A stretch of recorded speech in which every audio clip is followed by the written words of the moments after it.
ప్రపంచంలోనే అతిపెద్ద ఆధ్యాత్మిక ఉత్సవాలలో ఒకటి. లక్షలాది మంది భక్తులు ఒకే తాడును పట్టుకొని దేవుడి రథాన్ని లాగే మహోత్సవం. రాజు సైతం చీపురు పట్టి సేవకుడిలా సేవ చేసే ఉత్సవం. అదే జగన్నాథ రథయాత్ర. కానీ ఈ రథయాత్ర ఎందుకు ప్రారంభమయ్యింది? ప్రతి సంవత్సరం కొత్త రథాలనే ఎందుకు నిర్మిస్తారు?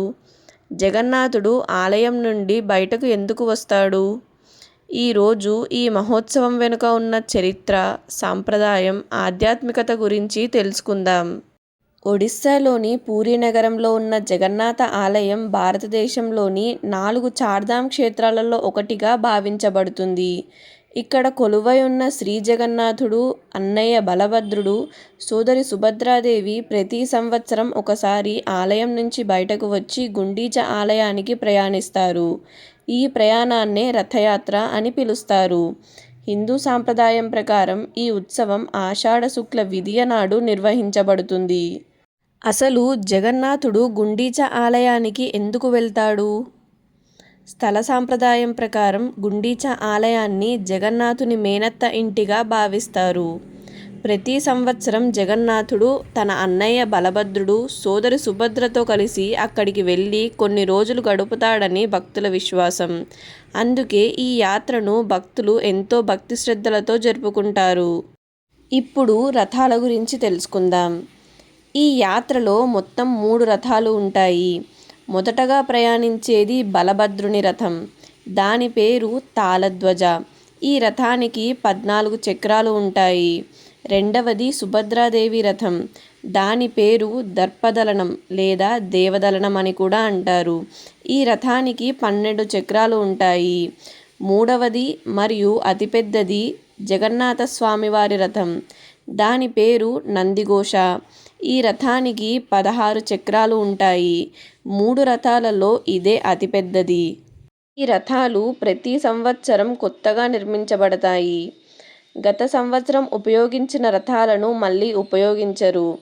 ప్రతి సంవత్సరం అక్షయ తృతీయ రోజున ప్రత్యేక పూజలతో కొత్త రథాల నిర్మాణం ప్రారంభమవుతుంది. ఈ రథాల తయారీలో ఉపయోగించే చెక్క కూడా ప్రత్యేకమైనది. సాంప్రదాయంగా ఎంపిక చేసిన చెట్ల కలపతో రథాలను నిర్మిస్తారు. వందలాది మంది శిల్పులు, వడ్రంగులు కలిసి నెలల తరబడి కష్టపడి ఈ రథాలను తయారు చేస్తారు. అందుకే ప్రతి రథం ఒక కళాఖండంలా కనిపిస్తుంది. కానీ రథయాత్ర రోజు రథాలను లాగడం మాత్రమే జరగదు. దానికి ముందు అనేక పవిత్ర ఆచారాలు జరుగుతాయి. దేవతలకు 108 కలశాలతో మహాస్నానం చేయడం, తర్వాత 15 రోజుల పాటు ప్రజలకు దర్శనం ఇవ్వకుండా విశ్రాంతి కల్పించడం, మళ్ళీ కొత్త యవ్వనంతో దర్శనం ఇవ్వడం, ఇలా ఎన్నో రహస్యాలు, సాంప్రదాయాలు ఉన్నాయి. జగన్నాథ రథయాత్ర అనేది కేవలం ఒకరోజు జరిగే ఉత్సవం కాదు. దాదాపు 2 నెలల పాటు కొనసాగే పవిత్ర ఉత్సవాల సమాహారం. అందులో మొదటిది రథాల నిర్మాణం. ప్రతి సంవత్సరం అక్షయ తృతీయ రోజున ప్రత్యేక పూజలతో 3 రథాల నిర్మాణం ప్రారంభమవుతుంది. దీనిని రథ అనుకూల అని పిలుస్తారు. ఈరోజు ఆలయ పూజారులు, విశ్వకర్మ వంశానికి చెందిన సంప్రదాయ శిల్పులు ప్రత్యేక పూజలు చేసి రథాల నిర్మాణాన్ని ప్రారంభిస్తారు. రథాల నిర్మాణానికి సాధారణ చెక్కను ఉపయోగించరు. ప్రత్యేకంగా ఎంపిక చేసిన పాసి, దౌర, ఆసన్ వంటి పవిత్ర వృక్షాల కలపను ఉపయోగిస్తారు. ప్రతి సంవత్సరం కొత్త రథాలనే నిర్మించడం ఈ ఉత్సవంలోని గొప్ప విశేషం. ఈ ఉత్సవాలలో రెండవది స్నాన పూర్ణిమ. రథయాత్రకు కొన్ని రోజుల ముందు జ్యేష్ఠ పూర్ణిమ రోజున స్నాన పూర్ణిమ జరుగుతుంది. ఈ రోజు శ్రీ జగన్నాథుడు, బలభద్రుడు, సుభద్రాదేవిని ఆలయం వెలుపల ఉన్న స్నానవేదిక పైకి తీసుకువస్తారు. ఆ తరువాత 108 పవిత్ర కలశాలతో మహాభిషేకం నిర్వహిస్తారు. ఈ అభిషేకాన్ని వేలాది మంది భక్తులు ప్రత్యక్షంగా వీక్షిస్తారు. మహాస్నానం అనంతరం ఒక ఆసక్తికరమైన సంప్రదాయం ఉంటుంది. ఎక్కువ నీటితో అభిషేకం చేయడం వల్ల దేవతలకు జ్వరం వచ్చినట్లు భావిస్తారు. అందుకే స్వామివారికి సుమారు 15 రోజుల పాటు విశ్రాంతి కల్పిస్తారు. ఈ కాలాన్ని అనసార అంటారు. ఈ రోజుల్లో సాధారణ భక్తులకు దర్శనం ఉండదు. ఈ సమయంలో ప్రత్యేక ఆయుర్వేద ఔషధాలు, పండ్లు, మూలికలతో స్వామివారికి సేవ చేస్తారని ఆలయ సంప్రదాయం చెబుతుంది. అనసార ముగిసిన తరువాత అందరూ ఎంతో ఎదురుచూసే ఘట్టం వస్తుంది. అదే నేత్రోత్సవం. ఈ సందర్భంగా దేవతల నేత్రాలను మళ్ళీ చిత్రిస్తారు. ఆ తరువాత కొత్త యవ్వనంతో ప్రకాశిస్తున్నట్లుగా భక్తులకు మొదటి దర్శనం ఇస్తారు. ఈ దర్శనం పొందడం ఎంతో పుణ్యమని భక్తులు విశ్వసిస్తారు. రథయాత్ర రోజున ఉదయం మరో అద్భుతమైన సంప్రదాయం జరుగుతుంది. ఆలయంలోని గర్భగుడి నుంచి జగన్నాథుడు, బలభద్రుడు, సుభద్రాదేవిని భక్తులు, సేవకులు భుజాలపై మోస్తూ ఊగిస్తూ రథాల వద్దకు తీసుకొస్తారు. ఈ ప్రత్యేక ఊరేగింపునే పహండి అంటారు. వేలాది మంది భక్తులు జై జగన్నాథ అనే నినాదాలతో ఆకాశాన్ని మార్మోగిస్తారు. ఈ దృశ్యం రథయాత్రలో అత్యంత భావోద్వేగభరితమైన ఘట్టాలలో ఒకటిగా భావించబడుతుంది.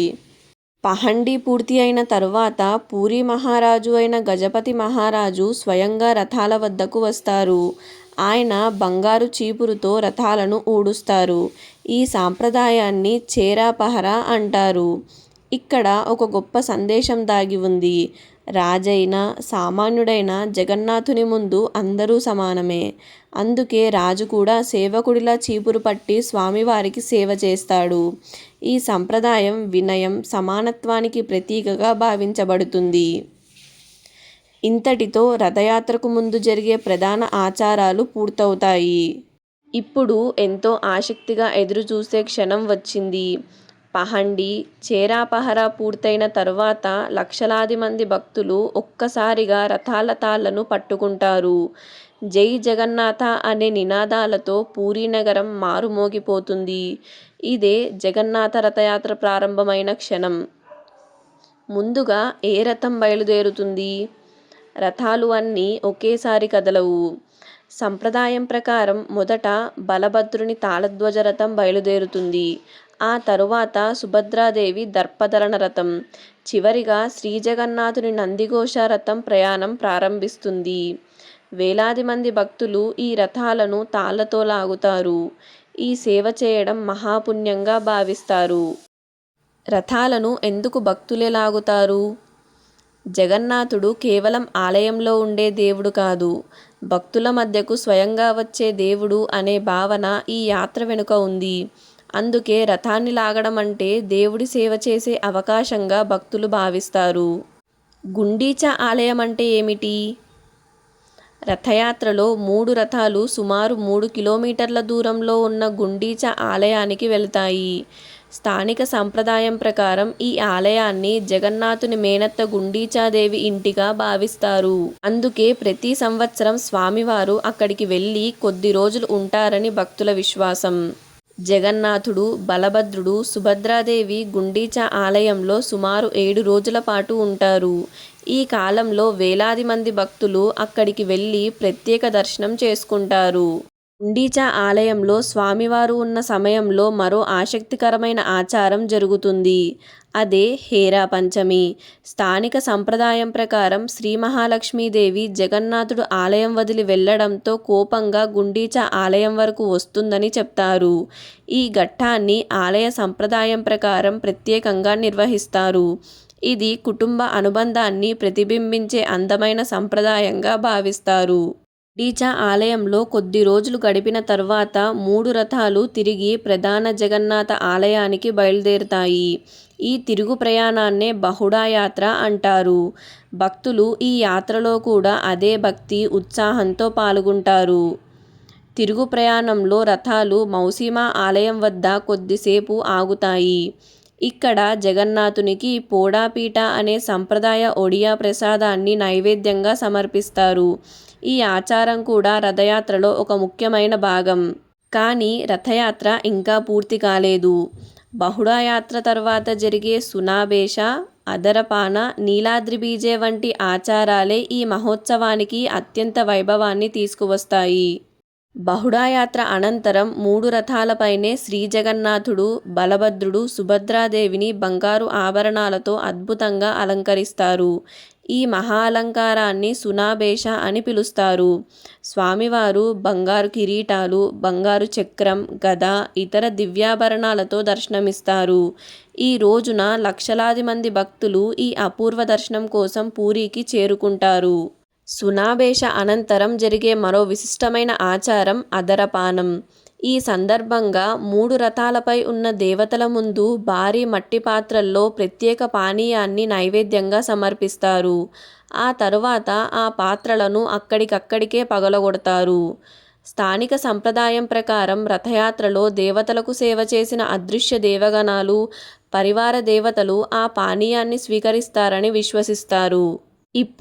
ఇప్పుడు రథయాత్రలో చివరి ఘట్టం. అదే నీలాద్రి బిజే. ఈరోజు జగన్నాథుడు, బలభద్రుడు, సుభద్రాదేవి తిరిగి ప్రధాన ఆలయంలోకి ప్రవేశిస్తారు. కానీ ఇక్కడ ఒక ఆసక్తికరమైన సంప్రదాయం ఉంది. స్థానిక కథనం ప్రకారం జగన్నాథుడు తనకు చెప్పకుండా వెళ్ళిపోయాడనే అలకతో మహాలక్ష్మీదేవి ఆలయ ద్వారాలను మూసివేస్తుంది. ఆ తరువాత జగన్నాథుడు లక్ష్మీదేవికి రసగుల్లా సమర్పించి ఆమెను ప్రసన్నం చేసుకుంటాడు. దీని తర్వాతే ఆలయ ద్వారాలు తెరుచుకొని స్వామివారు తిరిగి గర్భగుడిలోకి ప్రవేశిస్తారు. దీనితో వార్షిక రథయాత్ర మహోత్సవం ముగుస్తుంది. జగన్నాథ రథయాత్ర కేవలం ఒక ఉత్సవం కాదు. దేవుడు కేవలం ఆలయంలోనే కాదు, తన భక్తుల మధ్యకు వస్తాడనే సందేశం.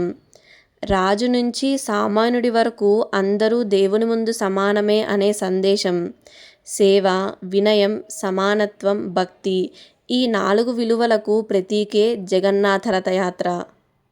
ఈరోజు మనం జగన్నాథ రథయాత్ర పూర్తి చరిత్ర, 3 రథాల విశేషాలు, రథాల నిర్మాణం, రథయాత్రకు ముందు జరిగే ఆచారాలు, గుండీచా యాత్ర, బహుడా యాత్ర, సునాబేష, అదరపానం, నీలాద్రి బీజే వరకు ప్రతి ముఖ్యమైన విషయాన్ని తెలుసుకున్నాం.